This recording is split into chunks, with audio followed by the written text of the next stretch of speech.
A continuación tenemos nuevamente al doctor Valentín Rodolfo Soto Llerena, doctor en Derecho y Ciencias Políticas por la Universidad Nacional de Piura, especialista en Justicia Constitucional por la Universidad de Pisa, Italia, director de la Unidad de Posgrado en Doctorado y Maestría de la Universidad de Piura, y el tema que el doctor el día de hoy nos tratará es el rol de la UIF en la lucha contra el lavado de activos y el financiamiento del terrorismo. Doctor, muchas gracias nuevamente.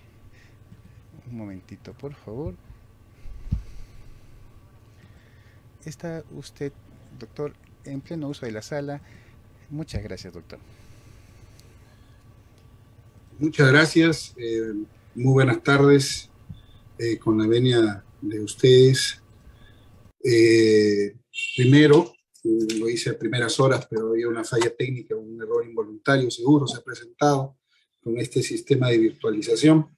Las disculpas del caso. Empezaré diciendo mi saludo al Colegio de Abogados de Arequipa y al Instituto Peruano de Abogados, en su decano y todo su consejo directivo, por esta invitación que nos hacen a nosotros, muy agradecidos en ese sentido, para poder tocar un tema que nos ocupa de mucha y vital importancia. Por ello, debemos de considerar el compartir un material, y espero que me vayan advirtiendo si es que pierdo la señal, la verdad que no quisiera ello, para efectos de poder desarrollar la ponencia. Unos minutos, por favor. ¿Me escucha?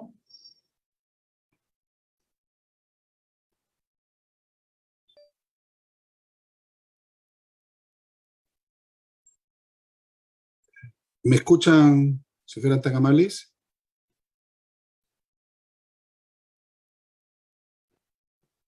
Bien, perfecto. Le agradezco. Lo que el día de hoy vamos a tratar de hacerlo un tanto más ligero, porque la verdad que son las 12:42. Hemos visto una excelente ponencia que me ha antecedido y que me queda en el tintero cuando el doctor dijo, relacionado con el tema de la prueba. Hay que hacer hablar a la prueba, efectivamente. Nosotros nos gusta mucho el tema de la investigación y el colega nos ha dicho algo interesante. Hay que hacer hablar la prueba. Una de las pruebas que se tienen que obtener relacionados con lo que corresponde a la obtención de la misma y hacerla hablar es ese soporte que se tiene en la unidad de inteligencia financiera. La unidad de inteligencia financiera, que para dos tipos penales se configura en lo que representa lavado de activos y el financiamiento del terrorismo. Entonces, vamos a ver nosotros el rol de la unidad de inteligencia financiera en la lucha contra el delito de lavado de activos y financiamiento del terrorismo. Para ello, vamos a desarrollar dentro de la sumida de nuestra ponencia 8 escenarios o ejes importantes, las que tienen que ver con la consideración político-criminal del delito de lavado de activos como una manifestación de la criminalidad organizada, los aspectos mismos también de lo que es lavado de activos y la participación del origen de esta unidad de inteligencia financiera, sus funciones, sus alcances, la creación, y sobre ello desarrollar no solamente esas funciones que tienen que ver relacionadas con la misma institución, sino también con los sujetos que están obligados a incorporar un sistema de prevención y detención de lavado de activos, con sujetos que tienen que comunicar diferentes tipos de operaciones sospechosas y con aquellos sujetos que están obligados a suministrar la información requerida y, por qué no decirlo, cerrarlo con datos estadísticos que datan en la actualidad del año 2012 al año 2021 respecto de los porcentajes que se tienen de participación de aquellos sujetos que están obligados a comunicar los tipos de operaciones sensibles, ¿no? En este tipo de delitos o sensibles o caprichosas, a veces le denomino yo. Sobre ello, empezamos con las consideraciones político-criminales. ¿Qué entendemos acá? En esta ponencia, nosotros hemos abarcado primero en el contexto en que nos encontramos, el contexto en que vivimos.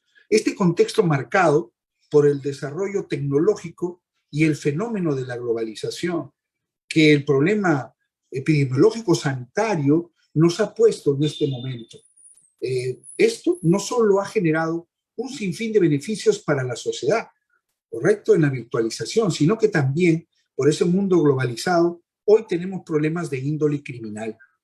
Y estos son los grandes cambios contemporáneos, como la instauración del mercado global y la ideología de la libertad del comercio, son algunos de los factores que ha dado lugar a la aparición de la criminalidad transnacional. Es una palabra muy adecuada, transnacional.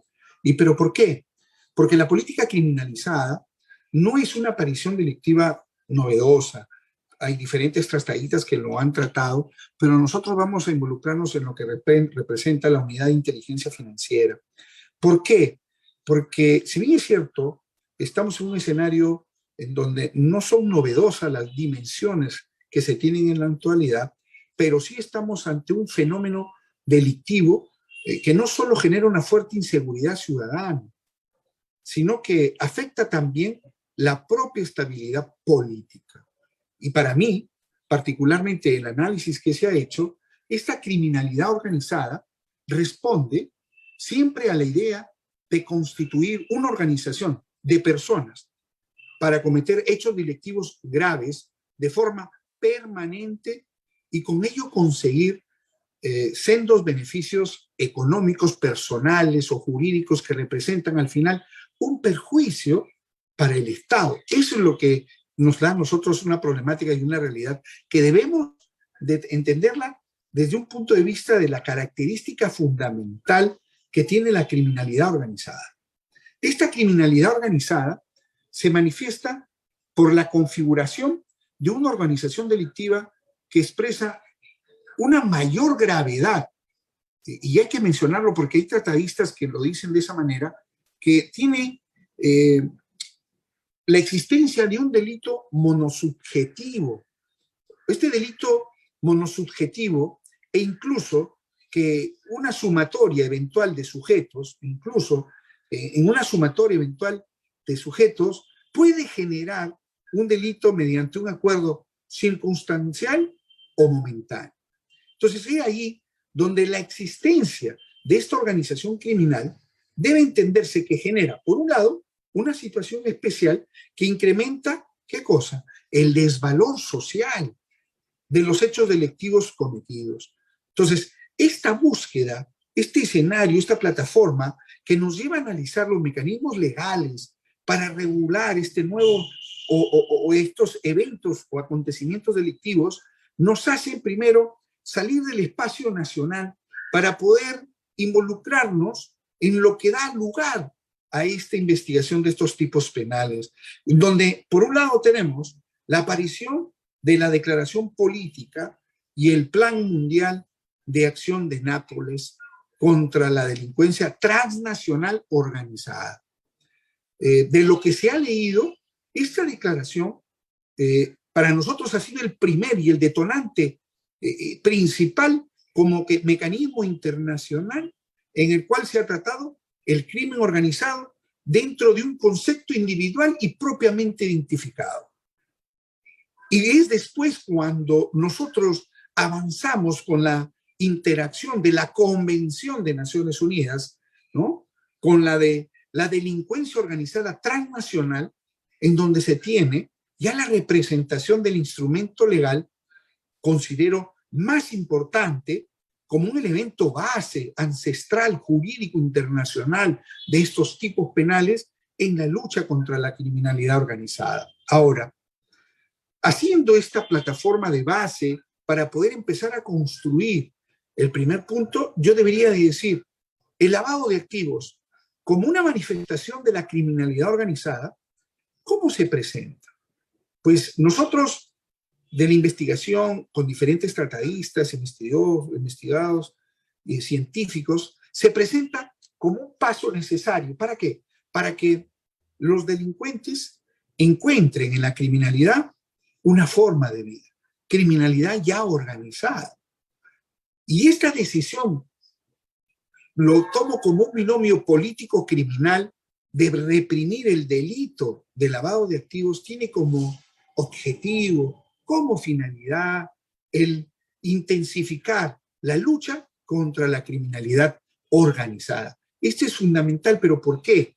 Porque a la hora que nosotros nos involucramos, ¿okay?, para establecer los diferentes mecanismos que se tienen en esta lucha, debemos de buscar aquellos que son regulados como nuevos acontecimientos delictivos que dan lugar a través de estos convenios internacionales. Entonces, teniendo ello, el primer instrumento internacional para centrar la idea en esta parte contra lavado de activos fue la Convención de Viena contra el tráfico ilegal de estupefacientes y sustancias psicotrópicas del año 1988. Esta convención tenía ya como característica identificar, así de manera textual, personalizada en el tipo, el delito de lavado de activos, pero teniendo como único delito fuente el tráfico ilícito de drogas. Entonces, es interesante cuando vamos a ese espacio de investigación científica, jurídica, para poder desarrollar nuestra ponencia. Cuando entramos ya a la segunda parte, que es los aspectos políticos criminales de la criminalización del lavado de activos. ¿Por qué? La criminalización, luego de todo lo dicho, del delito de lavado de activos, en nuestro país, basta recordar, se originó en el año con el decreto legislativo 122. Para nosotros, esta normativa no alcanzó las expectativas, no alcanzó esas formas específicas que tiene el tráfico de drogas. Sino hasta cuando aparece, ya como les decía, en el año 1988, la Convención de Naciones Unidas sobre drogas, en donde ya aparece la identificación de una lucha eficaz contra este tipo, ¿no? Y esto sí lo dice, y lo menciono, es el doctor Percy García Cabero, que lo menciona como un dato importante y relevante, y nosotros lo transmitimos porque en ese derecho de información científica hay que enaltecer esa investigación que nos hace el colega García Cabero. Y es por ello que es ahí donde se toma la decisión de criminalizar los procesos de lavados de bienes procedentes ¿de dónde? Del narcotráfico, ¿no? Del narcotráfico, que nacen, por un lado, de lo que es el Grupo de Acción Financiera, la Comisión Internacional contra el Abuso de Drogas, también presente la Cumbre de las Américas y el Grupo de Egmont. O sea, existe en todo ello el comité, por ejemplo, de Basilie, que nos habla de la declaración de los principios del Comité para la Reglamentación Bancaria. Entonces, todo ello que se regularizó teniendo como base y plataforma todo lo que menciono, nace por primera vez en el marco de los delitos de tráfico ilícito de drogas, mediante, por un lado, el decreto legislativo 736, viene después la ley 27765, en donde este delito aquí figura, no solo independizó a los delitos de tráfico ilícito de drogas, sino que fue sacado del Código Penal para ser regulado en una ley penal especial. Esta ley fue justamente la que nosotros, en este caso, tiene como objeto de diversas modificaciones para dotarla de ¿qué? De mayor eficiencia, de mayor intensidad en la reacción penal, sin alterar la sistemática del orden metodológico estructural de lo que representa la investigación de estos tipos penales. Pero, no obstante ello, estas reconfiguraciones típicas duraron muy poco tiempo, y en su lugar, hay que tener presente, se promulgó el decreto legislativo 1106 como respuesta ¿de qué? De los estándares internacionales que en este caso lo dio el Grupo de Acción Financiera, el Grupo de Acción Financiera Internacional, que es conocido como el GAFI. Y es ahí, teniendo esa base de respaldo internacional, como podemos llevar la secuencia lógica de lo que estamos exponiendo, se aprecia ya la lucha contra el lavado de activos en la legislación peruana, no solo limitada en el escenario penal, sino que empieza ya a tener una participación, una lucha que no solo se limita ya al ámbito también administrativo, sino también ya, con lo que les voy mencionando, va a una esfera de mayor intensidad al ámbito penal. Entonces, la particularidad de la criminalización de este injusto penal se basa, por un lado, en la forma de represión que ha seguido el legislador. Esta observación nace como consecuencia de la evolución normativa que he mencionado, siempre en el escenario penal, contra el lavado de activos. Esta primera medida adoptada, como reitero, fue la represión penal y luego complementada con disposiciones preventivas a nivel de un carácter administrativo. Entonces, cuando estamos ya en ese segundo piso del análisis que vamos haciendo en esta ponencia, ya debemos de involucrarnos en lo que representa el origen de la unidad de inteligencia financiera. El origen de la unidad de inteligencia financiera. ¿Pero por qué?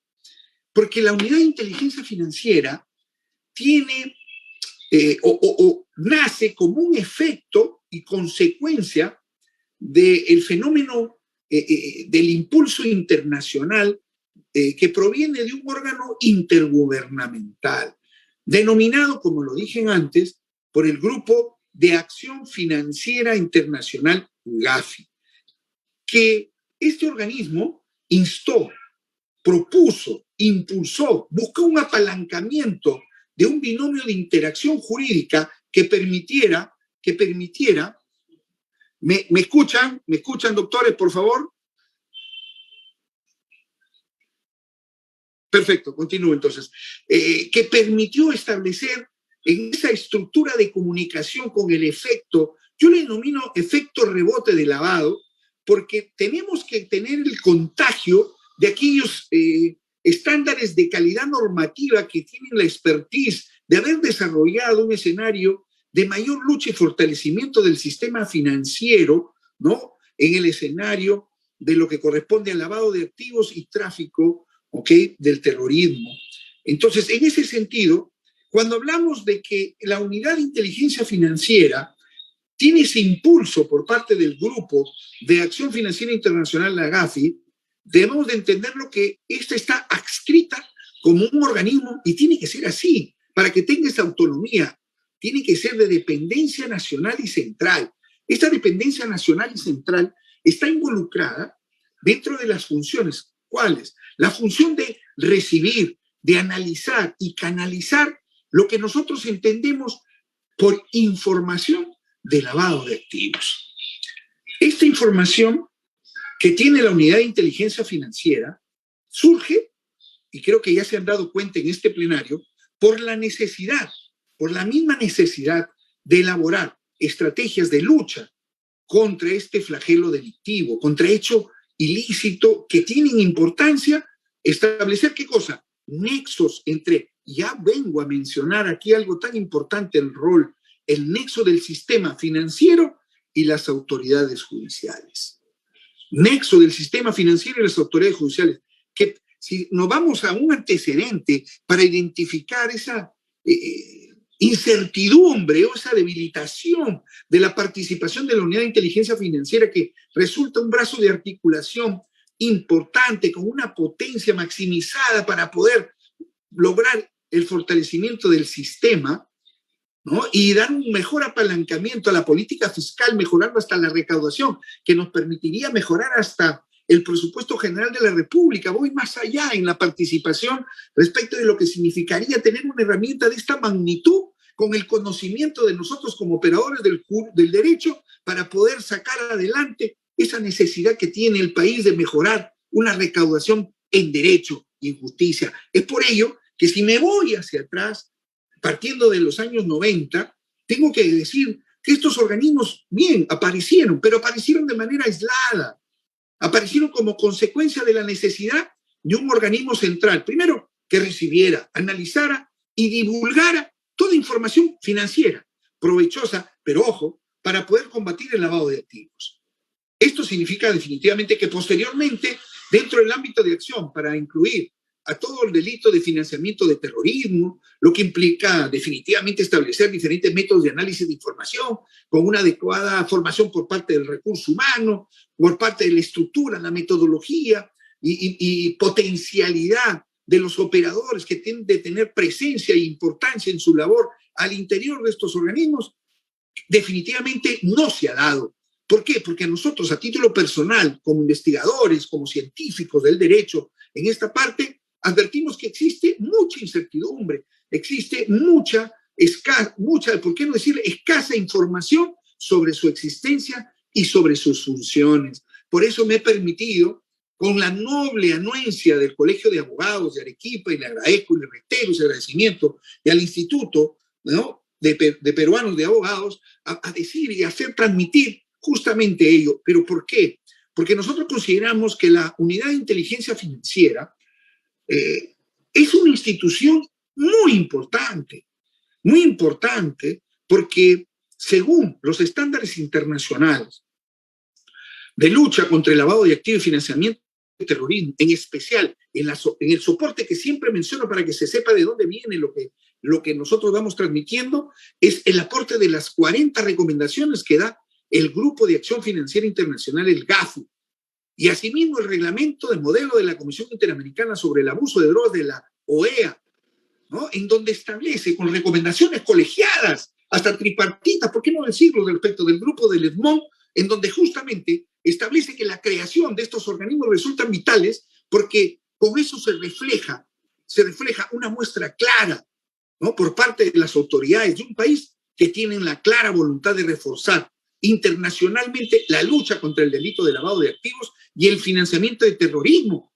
Entonces, ante eso, cuando nosotros lanzamos la campanita y el túnel del llamado a poder participar normativamente sobre, por ejemplo, cogiendo palabras de quien me antecedió en la ponencia, en hacer hablar a la prueba, que nosotros al momento de litigar, al momento de hacer el interrogatorio contra el interrogatorio, tenemos que hacer hablar a la prueba para conocer justamente los hechos y poder determinar en justicia lo que corresponde en valor, en la teoría del caso, y sobre eso construir nuestra defensa. Igual acá nosotros lo debemos de trasladar, que la unidad de inteligencia financiera se constituye en una herramienta de prueba sustancial, beneficiosa, ¿por qué no decirlo? Fundamental. ¿Y por qué fundamental? Porque es esa voluntad, primero, reflejada en el escenario político, que nos va a permitir adoptar una legislación pertinente y al mismo tiempo el recurso eficiente que se necesita para lograr el objetivo. Entonces, si yo tengo una unidad de inteligencia financiera como un organismo encargado de reunir información, por un lado, sobre operaciones financieras sospechosas, que van a analizar, que van a evaluar, que van a difundir todos los resultados de investigación entre las autoridades competentes, sean policiales o sean de organismos de inteligencia financiera internacional del exterior, pues definitivamente estamos fortaleciendo la identificación de acciones delictivas vinculadas al lavado de activos y con el financiamiento del terrorismo. En otras palabras, caramba, los tratadistas, los estudiosos, y me acuerdo muy bien, dicen, si yo tengo ello, pues puedo obtener o puedo constituir la vanguardia o obtener una vanguardia relacionada en la materia de seguridad financiera. Y esa vanguardia que nos da el origen de la unidad de inteligencia financiera es justamente que debemos de tener, por un lado, legislación pertinente y los recursos suficientes para poder cumplir el objetivo de una herramienta tan importante y fundamental. Ahora, cuando yo ya voy pues a identificar su origen, su potencialidad, su maximización como prueba, como herramienta especializada y sustantiva para el operador jurídico que representa al Ministerio Público cuando construye su teoría del caso en un control de acusación, o de repente cuando ya estamos en un juicio oral, cuando tenemos que hacer la defensa, entonces definitivamente vamos a entrar ya a lo que corresponde a las funciones y alcances de la unidad de inteligencia financiera. Estas funciones, ¿qué representan? Sus funciones que tienen que ser conocidas representan la implementación del sistema de detención, detectar, ¿okay?, las operaciones sospechosas de lavado de activos por parte de ¿quién? De los sujetos que están obligados de acuerdo a ley. Entonces, si la unidad de inteligencia financiera, la UAIF, tiene la responsabilidad básicamente de recepcionar, analizar y comunicar todas estas funciones de diferente manera, pero la ley que dice, en la forma de recepcionar, recibe la información de los sujetos obligados, que pueden ser contadores, que pueden ser empresas de seguros, bancos, operadores, valores, y todos aquellos que puedan tener una relación con operaciones financieras sospechosas, la unidad de inteligencia financiera las recepciona.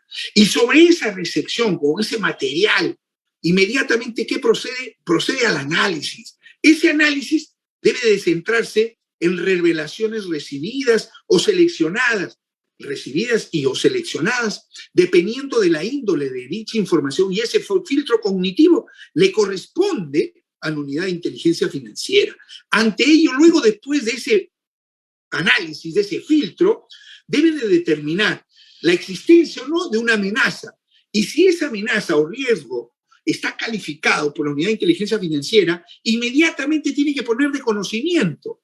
Y el poner de conocimiento, luego de procesar la información, ¿okay?, tiene que hacerlo mediante dos vías. El conocimiento, por un lado, espontáneo, y por el otro lado, de la atención o cumplimiento de una solicitud. ¿Qué quiere decir esto? Que cuando nosotros estamos con una espontánea comunicación es porque existen motivos suficientes de sospecha de una acción delictiva, de lavado de activos o de terrorismo, en este caso, ¿no?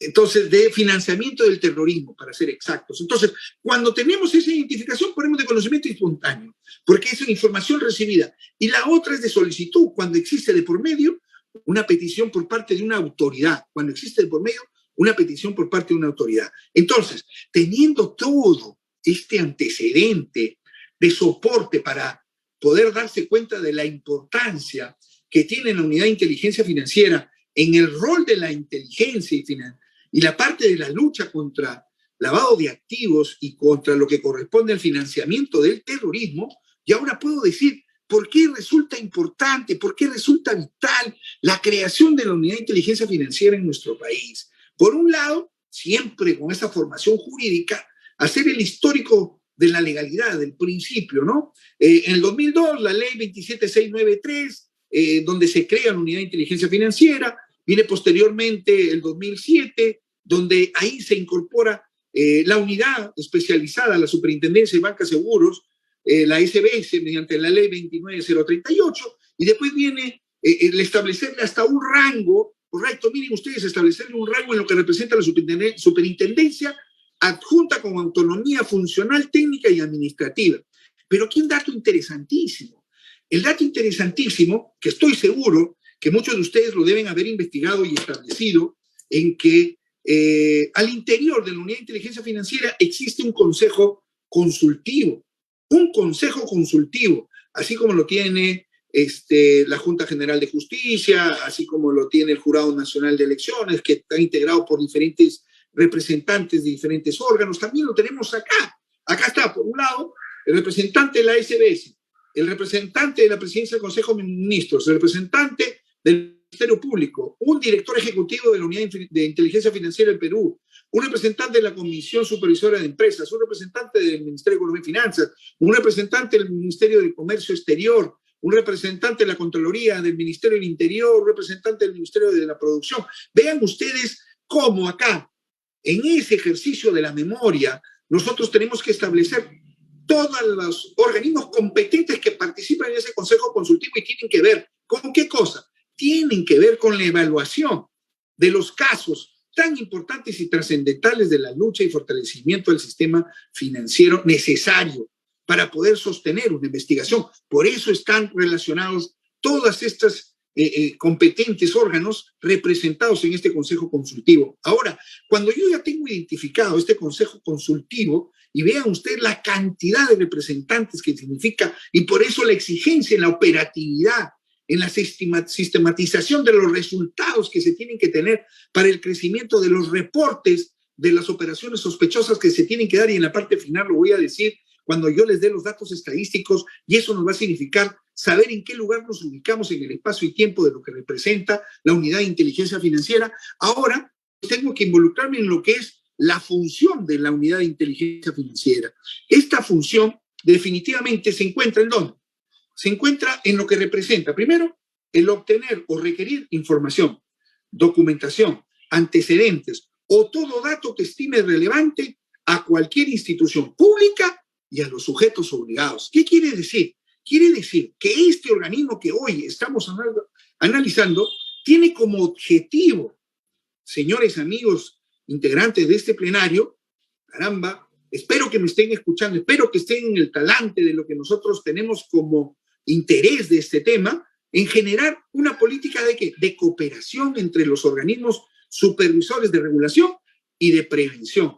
Entonces, todo ello en detalle lo podemos ubicar en el artículo 3 de la ley 27693, en donde nos puede decir solicitar información, recibir información, realizar análisis de registro de operaciones, analizar documentos, analizar antecedentes y todo elemento que se estime útil y que esté contemplado en el artículo 3 de la ley que les he mencionado. Pero un detalle adicional que no puedo dejar de compartir es que también miren, en ese artículo se detalla que pueden participar en el ámbito de su competencia en investigaciones conjuntas con otras instituciones públicas nacionales que tienen esa facultad y ese rol de detectar, investigar y denunciar la comisión de ilícitos penales que tienen, ¿qué cosa? Una característica fundamental de delito precedente del delito de lavado de activos y el financiamiento de terrorismo.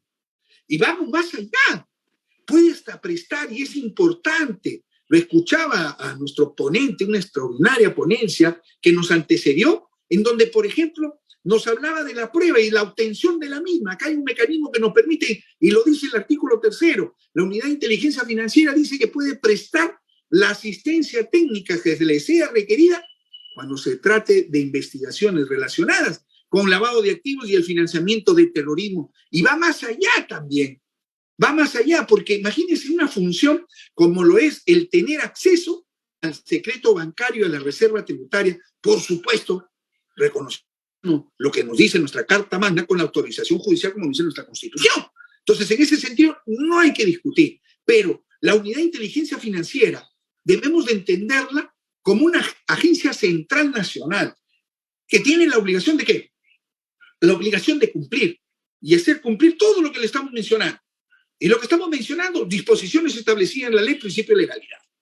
Y sobre ese principio de legalidad, lo que trasciende es la potestad de requerir apoyo, la potestad de requerir, de establecer coordinaciones, de requerir trabajos conjuntos con organismos públicos, de requerir una solicitud o de establecer solicitudes a los sujetos obligados a través de sus oficiales de cumplimiento, que son los responsables de hacer el requerimiento, la información que estime relevante en sí. Miren la potencialidad de sus funciones en el cumplimiento de tremenda norma para colaborar en el sistema de lo que es la lucha del lavado de activos y definitivamente el financiamiento del terrorismo. Entonces, toda esta información o secuencia lógica, normativa y funcional y de soporte que nos da el artículo 3 de la ley 26903 es que también establece que el análisis de la información obtenida tiene que tener una presunción, tiene que tener un indicio, y en esa presunción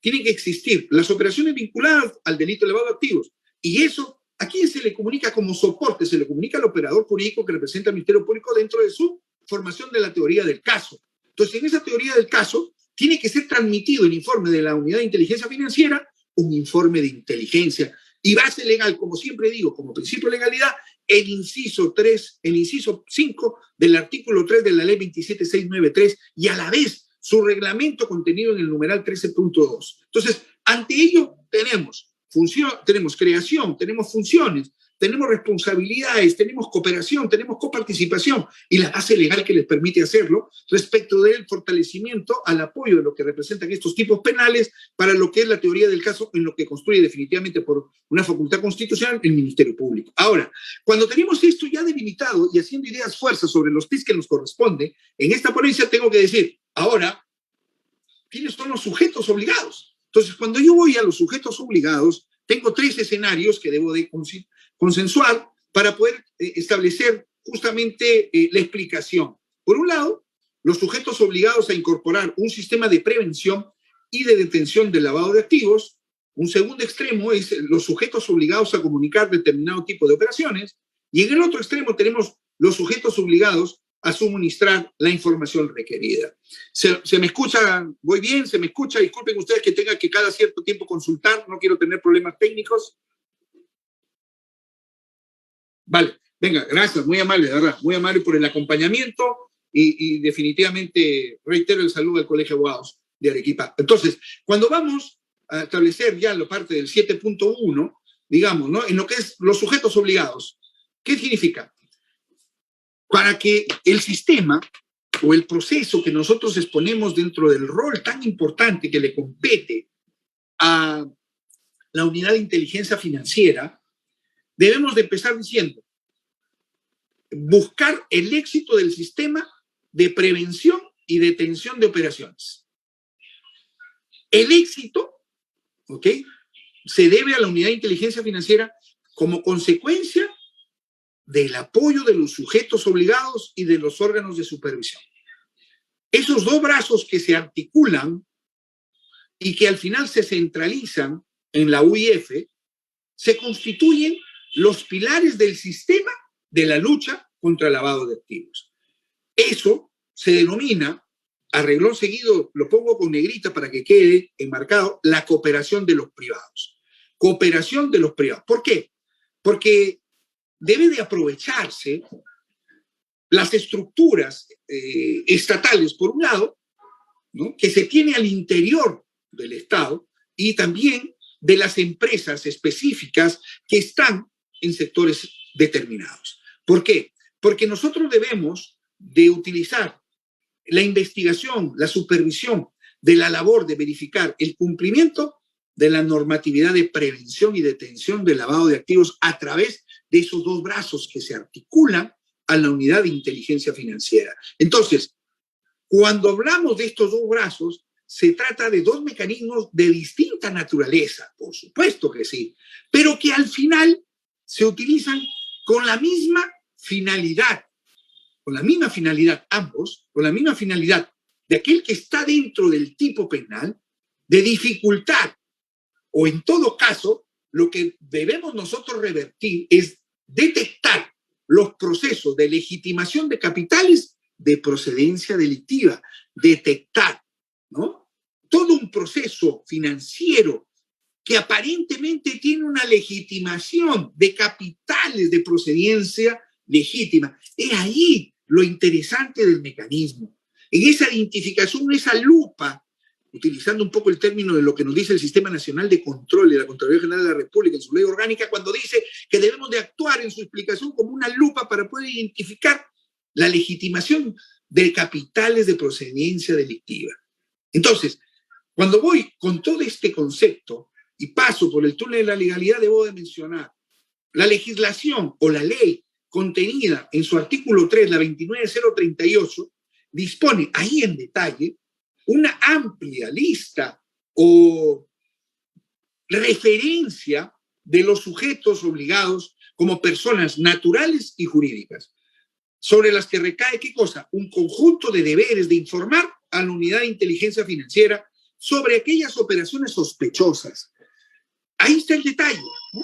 Pero cuando termino en esa parte del detalle, digo y me pregunto, ¿cuál sería entonces el mecanismo administrativo de estos sujetos obligados que están siendo partícipes en el plano político criminal para supuestamente tener la viabilidad de una operación de procedencia delictiva, pero que tiene de repente un carácter sospechoso? Entonces, en ese carácter sospechoso se tiene que identificar las formas y el tiempo en que se comunican las operaciones sospechosas y el inicio de una investigación, porque en el transcurrir del tiempo podemos identificar o dificultad o podemos estar identificando una demora en la verificación que puede generar una crítica en el sistema administrativo de control de operaciones sospechosas y que puede al final tener una interpretación equivocada, pero lo que se tiene que tener presente es que toda persona está obligada a informar de cualquier acto delictuoso que pueda significar una operación sospechosa y que eso al final es determinado en ese análisis que hemos ya tomado en cuenta por parte de la unidad de inteligencia financiera. Ahora, cuando nosotros decimos qué sujetos deben de estar obligados dentro de esta operación, entonces debemos de decir, primero, los que están dentro del estatus de sujeto obligado, segundo, los que tienen las obligaciones administrativas y los que tienen que reportar las operaciones sospechosas de lavado de activos. Entonces, cuando vemos eso, yo me pregunto, ¿cómo identifico esta intensidad de obligación? La identifico por las normas y la norma me dice tres grandes grupos. Uno, lo que ven ustedes ahí, sujetos obligados a incorporar un sistema de prevención y detención del lavado de activos. Dos, sujetos obligados a comunicar determinado tipo de operaciones. Y tres, sujetos obligados a suministrar la información requerida. Cuando voy sobre el primero, yo tengo que decir que aquí lo que debemos de buscar es lo siguiente. esta clase de sujetos obligados está señalado por lo que corresponde a lo que en prevención y en detención tiene el deber de identificar a los clientes, registrar sus operaciones y organizar todo sistema idóneo de prevención de riesgo de lavado de activos y financiamiento de terrorismo. Y no solo a informar sobre estas actividades altamente sospechosas, sino de que, por ejemplo, una empresa del sistema financiero, todas aquellas que están supervisadas por la SBS, una empresa emisora de tarjetas de crédito, las fiduciarias, se me ocurren los fondos de inversión, fondos colectivos, la bolsa de productos, las empresas o las personas naturales dedicadas a la compra y venta de vehículos, embarcaciones, aeronaves, todo aquello que está señalado en la norma definitivamente tienen esa obligación y esa responsabilidad de poder transmitir mediante sus programas y sus sistemas de informática, porque así lo dice la ley, operaciones sospechosas que tienen que ser informadas a la unidad de inteligencia financiera. Entonces, seguimos avanzando sobre los sujetos, ¿no?, obligados a comunicar determinado tipo de operaciones. 7.2, como ustedes lo están viendo en pantalla, acá se deben a sujetos obligados que tienen la obligación, valga la redundancia, uno, de registrar mediante sus clientes, vean la palabra, habituales u ocasionales que importen iguales o superiores sumas, y hay que decirlo, a $10,000 americanos o su equivalente a moneda nacional. Un dato importante a tener presente.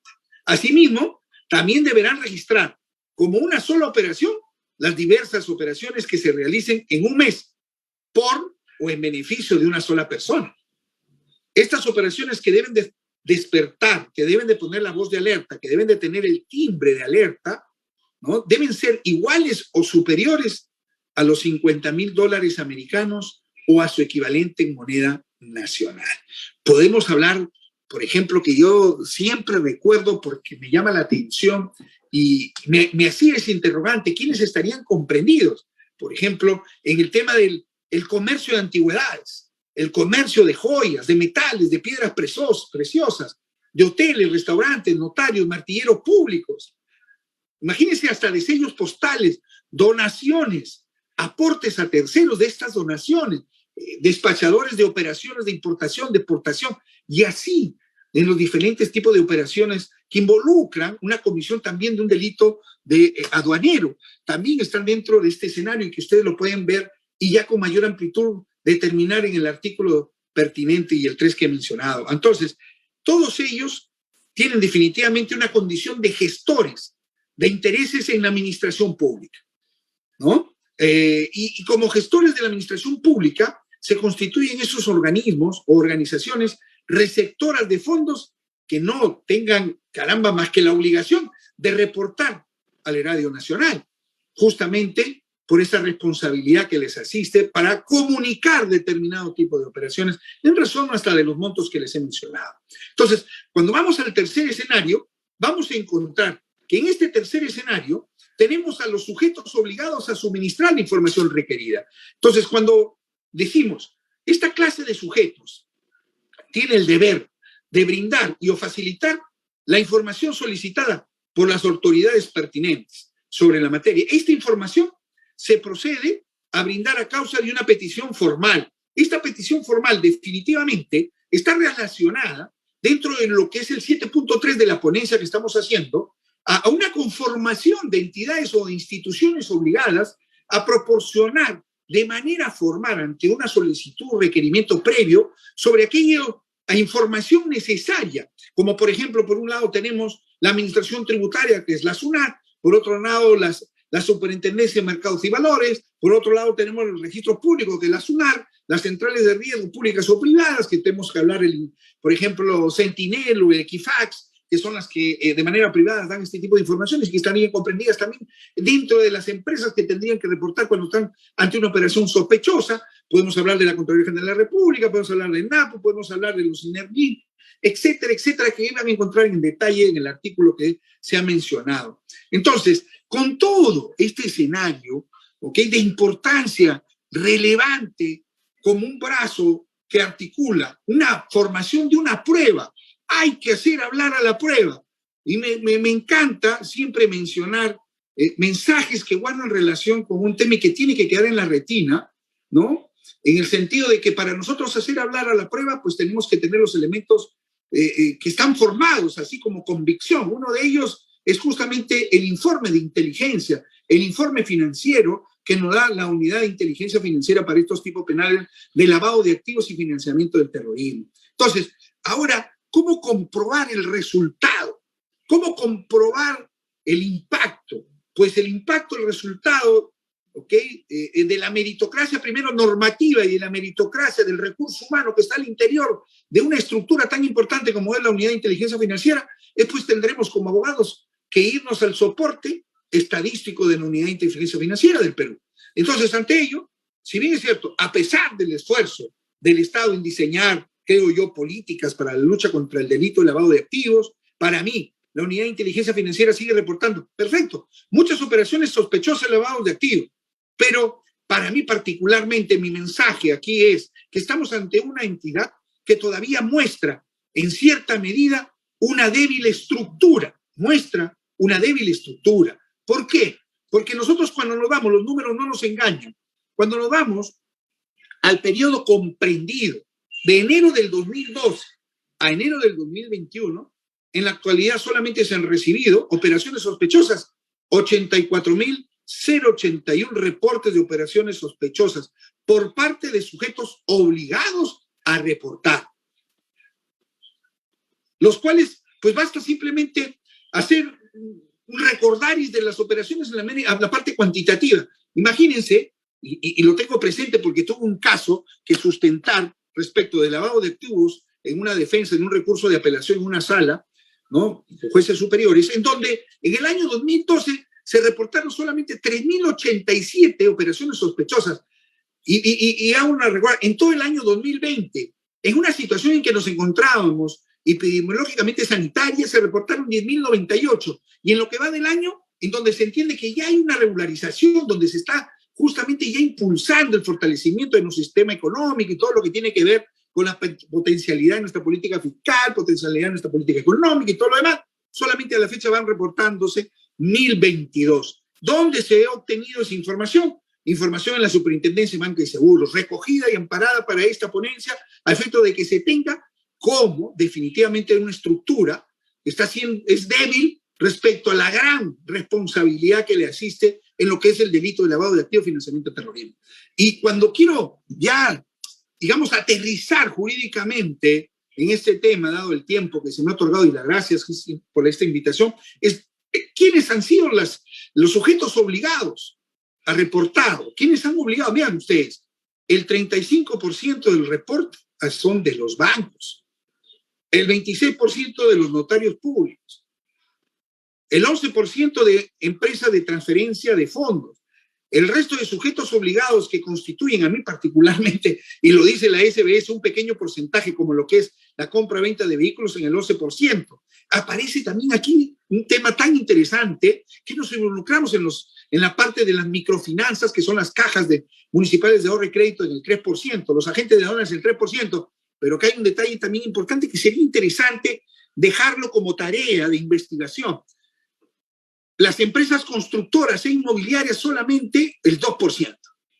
Y yo creo que ahí, en esa potencialidad de las grandes inversiones que se están haciendo a través de empresas constructoras, inmobiliarias, o de los consorcios que se suman para poder obtener una buena pro y una obra de envergadura, no solamente envergadura en infraestructura, sino también en la tecnología, sino también en el precio que representa una convocatoria, una licitación de consorcio, pues definitivamente ahí habría que trabajar también, porque un 2% yo creo que hay más por investigar, hay más por hacer en ese sentido, ¿no? Entonces, en esto yo repito y reitero como parte final, bancos 35%, notarías 26%, empresas de transferencia de fondos están en un 11%, el resto 28%, una gran tarea por hacer en la parte normativa y, por qué no decirlo y lo reitero, en el fortalecimiento de financiamiento a una unidad tan importante como lo representa la unidad de inteligencia financiera. Eso es lo que yo tendría que exponer en este extremo, señor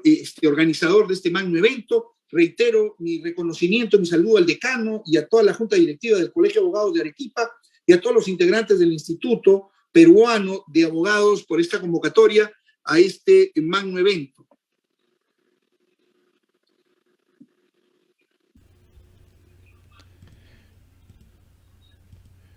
Muchas gracias, doctor Valentín, por su excelente y valiosa ponencia en este Congreso Nacional en Derecho Penal, Procesal Penal y Litigación Oral. Le agradecemos en nombre de la Junta Directiva del Colegio de Abogados de Arequipa, del señor decano, doctor José Humberto Arce Villafuerte, del Instituto Peruano de Abogados. Muchas gracias, doctor, por esta valiosa ponencia y por su movilidad también de estar hasta esta hora con nosotros. Esperamos también tenerlo nuevamente en nuestras salas virtuales. Muchísimas gracias, un fuerte abrazo, buen fin de semana, bendiciones, a cuidarse.